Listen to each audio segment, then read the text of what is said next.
글로벌 외신 브리핑 박지영입니다. 미중 1단계 무역 협상의 데드라인을 이틀 앞두고 대중국 추가 관세가 부과되지 않을 것이라는 낙관론이 커지고 있는데요. 자세한 내용은 보도 통해서 살펴보시죠. 월스트리트저널은 현지 시간 12일 미국 무역협상팀이 12월 15일로 예정돼 있던 이 중국산 수입품에 대한 추가 관세를 철회하는 방안을 제안했다고 전했는데요.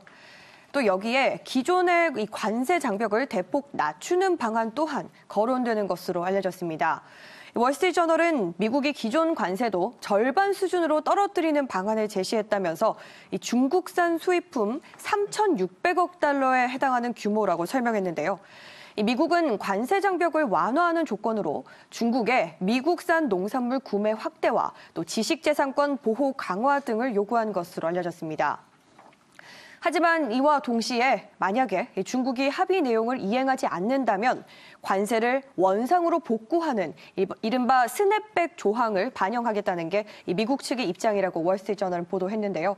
이처럼 이 교환 방정식이 현실화된다면 애초에 점쳐졌던 부분적인 미니딜보다는 한 단계 더 범위가 넓어진 합의안으로 해석되는데요. 다만 중국은 계속해서 합의 이행 강제 방안에 난색을 보여온 데다가 기존 관세를 모두 다 철폐해야 한다는 요구사항에도 다소 못 미치는 수준인 만큼 중국 측의 수용 여부가 주목되고 있습니다. 한편 도널드 트럼프 미국 대통령은 이날 트위터에서 중국과의 빅딜에 매우 가까워지고 있다면서 강한 낙관론을 피력하기도 했습니다. 어제는 이 미 연준의 금리 동결 소식을 전해드렸는데요. 오늘은 유럽입니다. 유럽 중앙은행이죠. ECB 역시 현지 시간 12일 정책 금리를 동결하고 지난달에 시작한 양적 완화도 지속하기로 결정했다는 소식입니다. 이날 ECB는 이 통화정책회의는 크리스틴 라가르드 신임 총재가 지난달 취임한 이후 처음으로 열린 건데요. 독일 프랑크푸르트에서 열린 통화정책회의에서 기준금리는 현행 0%로 유지하고 예금금리와 한계 대출금리 역시 각각 현행 마이너스 0.5% 그리고 0.25%로 유지한다고 밝혔습니다. ECB는 인플레이션이 목표치인 2%에 충분히 근접하는 수준에 수렴할 때까지 금리를 현행 수준이나 더 낮은 수준으로 유지할 것으로 기대한다고 말했는데요. 여기에 또 지난달 11월부터 시작된 이 월 200억 유로 수준의 순자산 매입도 예정대로 계속한다고 말했습니다. 다시 말해서 통화 완화 정책의 효과가 강화될 때까지는 이 필요한 기간 순자산 매입을 유지하고 또 주요 금리를 올리기 전에 종료할 것으로 기대했는데요.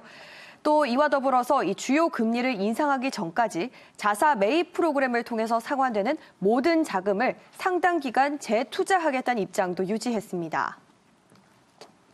다음 소식입니다. 북한의 전략적인 도발 가능성이 제기되면서 미국의 요구로 현지 시간 11일 북한 문제를 논의하는 유엔 안보리 회의가 뉴욕에서 열렸었죠. 미국의 안보리 소집 요구는 약 2년 만인데요. 과연 어떤 내용이 오고 갔는지 자세히 살펴보겠습니다. 먼저 현재 상황부터 좀 살펴보면 북한은 최근 서해 위성 발사장에서 대단히 중대한 시험이 진행됐다고 밝혔고 이와 관련해서 ICBM용 신행 엔진 실험 가능성이 제기됐고 이 북한의 ICBM 시험 발사나 탄도미사일 기술을 이용해서 위성 발사 등 도발에 나설 수 있다는 우려가 제기된 상태인데요. 이런 상황에 대해서 먼저 미국은 북한의 도발 가능성을 경고하면서도 협상에서 유연할 준비가 돼 있다면서 북한을 협상장으로 끌어내는 데 초점을 맞췄습니다. 켈리 크래프트 유엔 주재 미국 대사는 북한이 언급한 새로운 길을 위협이라고 평가하면서도 북한이 ICBM을 발사할 수 있다는 것을 의미한다고 지적했습니다. 그러면서 북한이 전략적인 도발에 나설 경우 안보리는 응분의 행동을 할 준비가 되어 있다면서 대북 추가 제재 가능성도 열어뒀는데요. 하지만 이와 동시에 우리는 여전히 합의를 향한 구체적인 조치를 취할 준비가 돼 있다면서 사실상 북한의 대화 복귀를 촉구했습니다. 한편 중국과 러시아는 대북 제재 완화를 거듭 요구했는데요. 장진 유엔 주사 중국 대사는 상황의 극적인 반전을 피하고 또 북미 간 대화를 지원하기 위해서는 안보리가 대북 제재를 완화하는 것이 기묘하다고 밝혔습니다.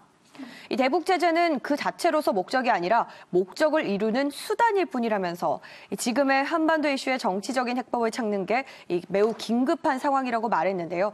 또 이 바실리 네벤자 주 유엔 러시아 대사 역시 북한의 핵미사일 프로그램에 대해서는 용납할 수 없다고 밝히면서도 북한에 어떤 것을 대가로 제공하지 않는 채로 합의하는 것은 불가능하다면서 제약들을 앞으로 단계적으로 완화해가는 로드맵을 마련하는 게 필수적이라고 말했습니다. 마지막 소식입니다. 이 홍콩 시위가 무려 6개월이 넘게 이어지고 있는 가운데 시진핑 중국 국가주석이 마카오 반환 20주년을 맞아서 마카오를 금융허브로 육성하겠다는 계획을 밝힐 것이라고 알려졌습니다. 로이터 통신은 복수의 소식통을 인용해서 시 주석이 다음 주에 마카오를 방문해 새로운 경제 정책을 발표할 것이라면서 이 정책은 카지노를 기반으로 하는 마카오 경제를 금융 중심으로 다양화하는 것을 목표로 한다고 전했는데요.